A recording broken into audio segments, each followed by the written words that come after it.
दवा खा लो माँ। गर्विता ने अपनी बीमार माँ को पानी का गिलास थमाते हुए कहा। तुम कभी भी समय से दवा नहीं खाती। माँ कोई जवाब दे पाती उससे पहले ही गर्विता का फ़ोन बजने लगा। उसने देखा उसके पति धीरज का फ़ोन था। गर्विता भी कुछ सोच ही रही थी कि उसकी माँ बोल उठी। वह इतने दिनों से तुझे फ़ोन कर रहा है, उठाकर बात क्यों नहीं कर लेती? कुछ सोचकर गर्विता ने फ़ोन उठा लिया। उधर से आवाज़ आई, तुम्हें कितने दिनों से फ़ोन मिला रहा हूँ, उठाती क्यों नहीं? उधर से तरक कर धीरज ने पूछा। माँ बीमार है, अपने पोते को बहुत याद कर रही है। तुम वापस कब आओगी? कल ही आ जाओ, युग को लेकर। और हाँ, अब अपनी माँ की बीमारी का बहाना मत बनाना। तुमने 2 साल निकाल दिए, कभी पापा बीमार हैं, कभी माँ बीमार है। ऐसे भी कोई माँ बाप अपनी बेटी को घर बैठा लेता है? मेरा बेटा भी तो मुझे ठीक से नहीं जानता होगा। मुझे अब कुछ और नहीं सुनना, कल के कल ही वापस आ जाओ, कहकर धीरज ने फ़ोन काट दिया। न सलाम न किसी का हालचाल ही पूछा। गर्विता भी कुछ न बोल सकी, उसे कुछ बोलने का मौका ही नहीं दिया। बस एक हुक्म सा सुनाकर फ़ोन काट दिया। गर्विता ने आंगन में खेलते हुए अपने बेटे युग की तरफ देखा तो पुरानी सब बातें ताज़ा हो गईं। धीरज का फ़ोन जैसे उसके पुराने जख्मों को हरा कर गया। उसे वह दिन अच्छे से याद आ गया जब शादी के 7 साल बाद उसे और धीरज को पता चला था कि वे माता पिता बनने वाले हैं। वे दोनों बेहद खुश थे। वो ही क्या, पूरा परिवार भी खुश था। सभी का इस खुशखबरी का कब से इंतजार था, आने वाले नन्हे मेहमान के लिए। रोज नए सपने सजाते सजाते 9 महीने कब बीत गए गर्विता को पता ही नहीं चला। और फिर उसके जीवन में वह खूबसूरत दिन आया जब उसने एक नन्हे से राजकुमार को जन्म दिया। सास ससुर तो अपना वंशज पाकर बेहद खुश थे। पोते के जन्म पर धीरज की माँ बहू की भलाएं लेती नहीं थक रही थी। गर्विता युग को लेकर अस्पताल से घर आई तो घर वालों ने उसका जोरदार स्वागत किया। उसने सोचा, सब कुछ तो है मेरे पास, एक बच्चे की कमी थी, वह भी युग ने पूरी कर दी। वह मन ही मन बुदबुदाई कि यूं ही कहते हैं कि कभी किसी को मुकम्मल जहां नहीं मिलता। उसका मन कर रहा था कि जोर से चिल्ला चिल्लाकर सबसे कहे कि मेरी दुनिया आकर देख लो, यहाँ कोई कमी नहीं। मगर गर्विता नहीं जानती थी कि उसकी दुनिया कैसे उलट पुलट होने जा रही थी। उसकी खुशी को जैसे उसकी अपनी ही नज़र लगने वाली थी। अभी उसके बेटे युग को पैदा हुए 1 हफ्ता ही हुआ था कि गर्विता को धीरज का व्यवहार कुछ बदला बदला सा लगने लगा। गर्विता खुद भी नई परिस्थितियों में ढलने की कोशिश कर रही थी और इस वक्त उसे सबसे ज़्यादा धीरज के साथ की ज़रूरत थी। लेकिन वह तो रोज़ एक नई शिकायत करने लगा था। कभी कहता, तुम्हारे पास तो मेरे लिए वक्त ही नहीं है। कभी कहता, इस कमरे में हर समय बच्चों के डायपरों और दूध की बदबू आती रहती है। उसने गर्विता का हाथ बटाना बिल्कुल बंद कर दिया था।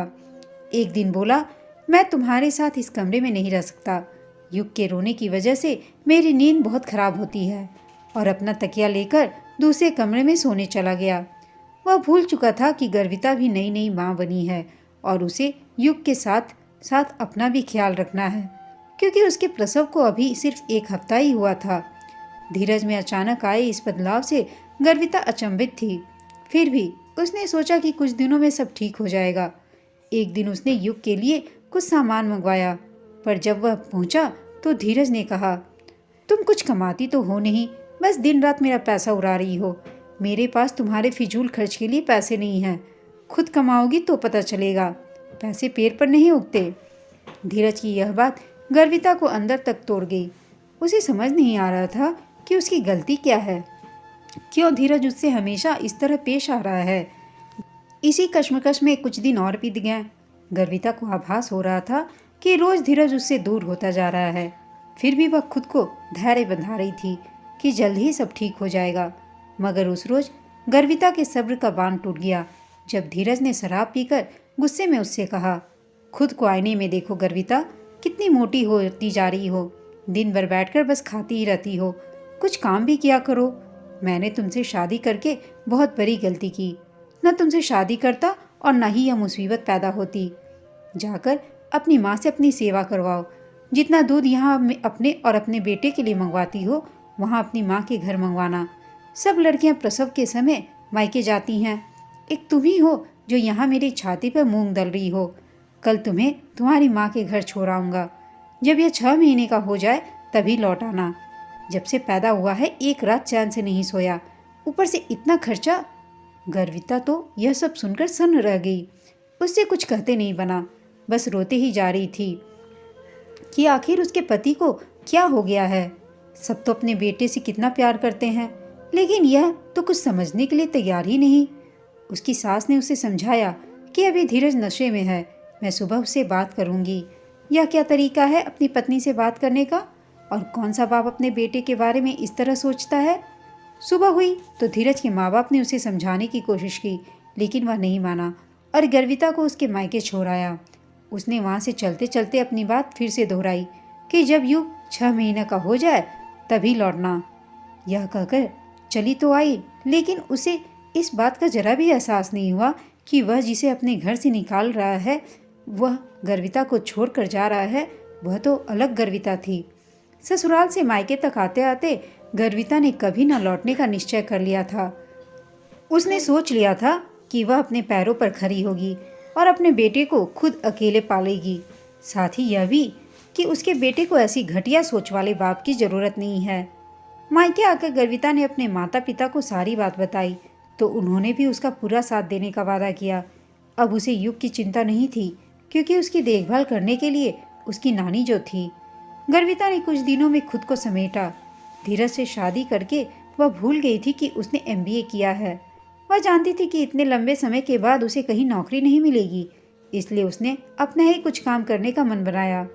उसने अपनी एक सहेली का ख्याल आया जो कैलिफोर्निया में इंडियन स्टोर चलाती थी और कई बार गर्विता को बता चुकी थी कि वहाँ हिंदुस्तानी चीज़ों की कितनी मांग है। उसने अपनी सहेली को फ़ोन लगाया और उससे बात की कि वह हिंदुस्तान से उसे हस्तशिल्प और हथकरघा का सामान भेजेगी, जिसे वह सीधे कारीगरों से खरीदेगी, ताकि उनकी बनाई हुई चीज़ें सीधे विदेश भेजी जाएं और उन्हें भी अच्छा मुनाफा हो। गर्विता की सहेली को उसकी यह बात पसंद आई और उसने मदद करने का वादा किया। धीरे धीरे गर्विता का काम चल निकला। दूसरे शहरों और देशों में भी उसके सामान की मांग होने लगी। ज़्यादा फायदा होने के कारण काफ़ी कारीगर उसके साथ जुड़ गए थे। अब वह अपना एक एक्सपोर्ट हाउस भी शुरू करने जा रही थी। इन सालों में गर्विता को हमेशा धीरज का ख्याल तो आया, लेकिन वह कभी यह फैसला नहीं कर सकी कि उसे उस रिश्ते का क्या करना है। कभी कभी सोचती थी कि कहीं वह युग के साथ अन्याय तो नहीं कर रही है। आखिर एक छोटे बच्चे को माँ बाप दोनों की ज़रूरत होती है। आज धीरज का बर्ताव देखकर वह फैसला करने ही जा रही थी कि पापा ने आवाज़ लगाई, बेटा बावर्ची ने खाना परोस दिया है, आ जाओ। पापा की आवाज़ जैसे उसे वर्तमान में वापस खींच लाई। उसने नज़र उठाकर देखा तो नन्हा युग अपने नाना के कंधों पर बेसुध सो रहा था। उसे देखकर वह उठी, उसके सिर पर हाथ फेरकर मन ही मन बोली कि इसे उस घटिया बाप की ज़रूरत नहीं, इसके पास मेरे पापा हैं जिन्होंने मुझे इस लायक बनाया कि आज मैं अपने पैरों पर खड़ी हूँ। अगले दिन सुबह अपनी अलमारी से गर्विता ने कुछ कागज़ निकालकर जींस टॉप और पेंसिल हील पहनकर धीरज के घर पहुंची तो वह उसे देखकर चकित रह गया। फिर भी खुद को संभाल कर वह करक कर बोला, अकेली आई हो? मेरा बेटा युग कहाँ है? तुमसे कहा था उसे लेकर आना। तभी धीरज के माता पिता भी आ गए। गर्विता ने आदर से उन्हें नमस्ते किया और अपनी सास की तबीयत पूछी। तभी धीरज बोल पड़ा, माँ बीमार है, तुम्हें यहाँ आकर उनकी सेवा करनी चाहिए। अब उनसे घर का काम नहीं होता। आज गर्विता से चुप न रह गया, अतः वह बोली, मेरे माता पिता भी बीमार थे, तुम उन्हें एक बार भी देखने नहीं आए। आना तो छोड़ो, तुमने तो फ़ोन तक नहीं किया और ना ही फ़ोन पर उनका हाल तक पूछा। फिर मुझे यह उम्मीद तुम्हें क्यों है कि मैं तुम्हारे घर आकर उनकी देखभाल करूंगी? और आज जिसे तुम बार बार अपना बेटा कह रहे हो, याद करो उसके दूध तक का खर्चा तुम नहीं उठा पा रहे थे। एक बात बता दूं धीरज, सिर्फ जन्म देने से आदमी बाप नहीं बन जाता। हमेशा चुप रहने वाली गर्विता के मुंह से इतनी बात सुनकर धीरज सत्ते में आ गया, लेकिन पुरुष होने का कुछ अहम अभी बाकी था उसमें। सो उसने अपना तुरुप का पत्ता निकाला। ठीक है, अगर तुम्हें इतनी शिकायतें हैं मुझसे तो मैं तलाक के कागज़ बनवाकर तुम्हारे घर भेज दूंगा, दस्तखत कर देना। इसके लिए तो गर्विता तैयार ही थी। अपने पर्स से एक कागज़ निकालकर धीरज से बोली, इतनी तकलीफ करने की कोई ज़रूरत नहीं है तुम्हें। कागज़ मैंने बनवा लिया है, दस्तखत भी कर दिए हैं। तुम भी दस्तखत कर देना। और हाँ, ना ही मुझे तुमसे कुछ चाहिए और ना ही मैं तुम्हें कुछ दूंगी, युग भी नहीं। यह कहकर वह वापस जाने के लिए मुड़ी ही थी कि उसने दोबारा अपने पर्स में हाथ डाला और एक निमंत्रण पत्र निकालकर धीरज के हाथ में थमा दिया। तुमने कहा था ना कि खुद कमाओ। कल मेरे एक्सपोर्ट हाउस का उद्घाटन है। युग एक्सपोर्ट्स परिवार आना, मुझे अच्छा लगेगा।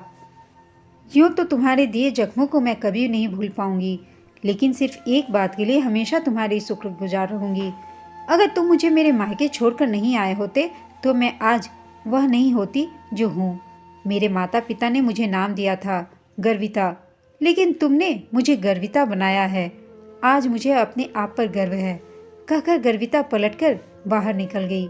धीरज अपने सिर पर पकड़कर वहीं बैठ गया।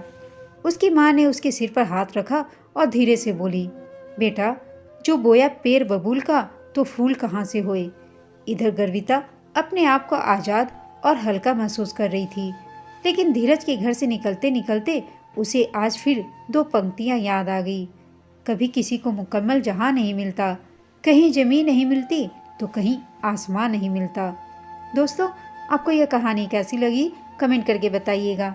साथ ही कहानी अच्छी लगी हो तो इसे लाइक, शेयर और चैनल को सब्सक्राइब अवश्य कीजिएगा। कहानी सुनने के लिए आप सबका धन्यवाद।